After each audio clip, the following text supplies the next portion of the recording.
Welcome to the Dr. Izzy's Medical Podcast channel. Hypopituitarism. Hypopituitarism is the decreased secretion of one or more of the 8 hormones normally produced by the pituitary gland at the base of the brain. If there is decreased secretion of one specific pituitary hormone, the condition is known as selective hypopituitarism. If there is decreased secretion of most or all pituitary hormones, the term panhypopituitarism is used. The signs and symptoms of hypopituitarism vary, depending on which hormones are undersecreted and on the underlying cause of the abnormality. The diagnosis of hypopituitarism is made by blood tests, but often specific scans and other investigations are needed to find the underlying cause, such as tumors of the pituitary, and the ideal treatment. Most hormones controlled by the secretions of the pituitary can be replaced by tablets or injections.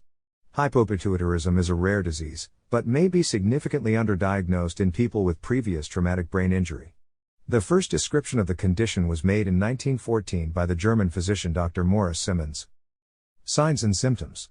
The hormones of the pituitary have different actions in the body, and the symptoms of hypopituitarism therefore depend on which hormone is deficient.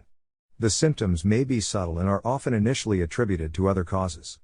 In most of the cases, 3 or more hormones are deficient. The most common problem is insufficiency of follicle-stimulating hormone and luteinizing hormone, leading to sex hormone abnormalities. Growth hormone deficiency is more common in people with an underlying tumor than those with other causes.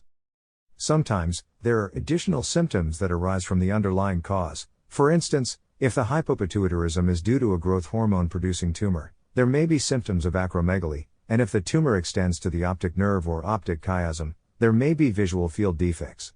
Headaches may also accompany pituitary tumors, as well as pituitary apoplexy and lymphocytic hypophysitis. Apoplexy, in addition to sudden headaches and rapidly worsening visual loss, may also be associated with double vision that results from compression of the nerves in the adjacent cavernous sinus that control the eye muscles.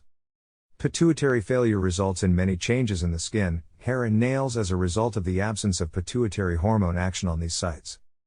Complications. Several hormone deficiencies associated with hypopituitarism may lead to secondary diseases. For instance, growth hormone deficiency is associated with obesity, raised cholesterol and the metabolic syndrome, and estradiol deficiency may lead to osteoporosis. While effective treatment of the underlying hormone deficiencies may improve these risks, it is often necessary to treat them directly. Causes. 1. Tumor. Most cases of hypopituitarism are due to pituitary adenomas compressing the normal tissue in the gland, and rarely other brain tumors outside the gland, craniopharyngioma, meningioma, chordoma, ependymoma, glioma or metastasis from cancer elsewhere in the body. 2. Infectional causes. Inflammation and infiltration. The pituitary may also be affected by infections of the brain or of the gland itself, or it may be infiltrated by abnormal cells or excessive iron. Empty sella syndrome is unexplained disappearance of pituitary tissue, probably due to outside pressure. Autoimmune or lymphocytic hypophysitis occurs when the immune system directly attacks the pituitary. 3. Vascular causes. As a pregnancy comes to term, a pregnant woman's pituitary gland is vulnerable to low blood pressure, such as may result from hemorrhage. Pituitary damage due to bleeding after childbirth is called Sheehan syndrome. Pituitary apoplexy is hemorrhage or infarction of the pituitary. Other forms of stroke are increasingly recognized as a cause for hypopituitarism. 4. Radiation causes. Radiation-induced hypopituitarism mainly affects growth hormone and gonadal hormones. In contrast, adrenocorticotropic hormone and thyroid-stimulating hormone deficiencies are the least common among people with radiation-induced hypopituitarism. Changes in prolactin secretion is usually mild, and vasopressin deficiency appears to be very rare as a consequence of radiation. 5. Other physical causes. External physical causes for hypopituitarism include traumatic brain injury, subarachnoid hemorrhage, neurosurgery and ionizing radiation. Bites from Russell's vipers have also been known to cause hypopituitarism in approx 29% of cases. 6. Congenital causes. Congenital hypopituitarism may be the result of complications around delivery, or may be the result of insufficient development of the gland, which is called hypoplasia. Sometimes in the context of specific genetic abnormalities. Kallmann syndrome causes deficiency of the gonadotropins only. Bardet-Biedl syndrome and Prader-Willi syndrome have been associated with pituitary hormone deficiencies. Diagnosis. The diagnosis of hypopituitarism is made on blood tests. Two types of blood tests are used to confirm the presence of a hormone deficiency: basal levels, where blood samples are taken usually in the morning without any form of stimulation, and dynamic tests, where blood tests are taken after the injection of a stimulating substance. Measurement of adrenocorticotropic hormone and growth hormone usually requires dynamic testing, whereas the other hormones can typically be tested with basal levels. There is no adequate direct test for antidiuretic hormone levels, but antidiuretic hormone deficiency can be confirmed indirectly. Oxytocin levels are not routinely measured. Generally, the finding of a combination of a low pituitary hormone together with a low hormone from the effector gland is indicative of hypopituitarism. Occasionally, the pituitary hormone may be normal but the effector gland hormone decreased. In this case, the pituitary is not responding appropriately to effector hormone changes, and the combination of findings is still suggestive of hypopituitarism. Further investigations. If one of these tests shows a deficiency of hormones produced by the pituitary, magnetic resonance imaging scan of the pituitary is the first step in identifying an underlying cause. MRI may show various tumors and may assist in delineating other causes. Tumors smaller than 1 cm are referred to as microadenomas, and larger lesions are called macroadenomas. Computed tomography with radiocontrast may be used if MRI is not available.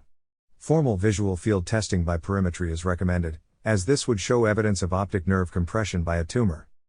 Other tests that may assist in the diagnosis of hypopituitarism, especially if no tumor is found on the MRI scan, are ferritin, angiotensin-converting enzyme levels, and human chorionic gonadotropin. If a genetic cause is suspected, genetic testing may be performed. Treatment.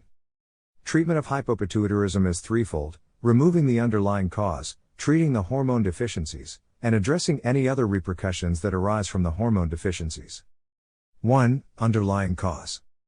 Pituitary tumors require treatment when they are causing specific symptoms, such as headaches, visual field defects, or excessive hormone secretion. Transvaginal surgery may, apart from addressing symptoms related to the tumor, also improve pituitary function, although the gland is sometimes damaged further as a result of the surgery. When the tumor is removed by craniotomy, recovery is less likely, but sometimes this is the only suitable way to approach the tumor. After surgery, it may take some time for hormone levels to change significantly. Retesting the pituitary hormone levels is therefore performed 2 to 3 months later. Prolectinomas may respond to dopamine agonist treatment medication that mimics the action of dopamine on the lactotrope cells, usually bromocriptine or cabergoline. This approach may improve pituitary hormone secretion in more than half the cases, and make supplementary treatment unnecessary. Other specific underlying causes are treated as normally. For example, hemochromatosis is treated by venesection, the regular removal of a fixed amount of blood. Eventually, this decreases the iron levels in the body and improves the function of the organs in which iron has accumulated. 2. Hormone replacement treatment.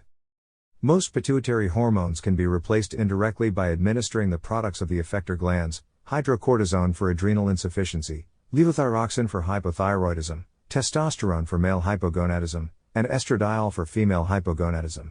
Growth hormone is available in synthetic form, but needs to be administered parenterally. Antidiuretic hormone can be replaced by desmopressin tablets or nose spray.